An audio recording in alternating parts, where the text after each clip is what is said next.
அஸ்ஸலாமு அலைக்கும். ரொம்ப குறைவான பொருள்ல ரொம்ப டேஸ்டியான ஒரு சிக்கன் கிரேவி எப்படி செய்றதுன்னு பார்க்கலாம்.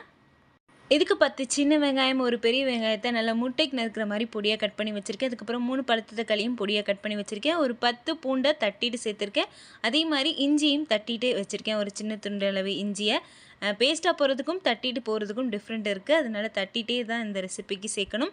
குக்கர்ல 5 டேபிள் ஸ்பூன் எண்ணெய், 1/2 டீஸ்பூன் சோம்பு, 5 வரமிளகாய், கருவேப்பிலை ஒரு கொத்து, கட் பண்ணி வச்சிருந்த வெங்காயம், தட்டி வச்சிருந்த இஞ்சி பூண்டையும் சேர்த்து நல்லா வதக்கிட்டு, கட் பண்ணி வச்சிருந்த தக்காளியும் சேர்த்துட்டு மசாலாலாம் சேர்த்துக்கலாம்.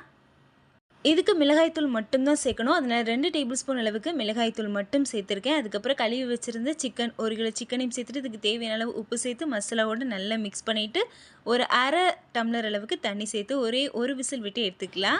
இது ரசம் சாதம், சாம்பார் சாதத்துக்கு ரொம்ப சூப்பராக இருக்கும். ரொம்ப குயிக்காக ஒரு விசிலே செஞ்சிடலாம்.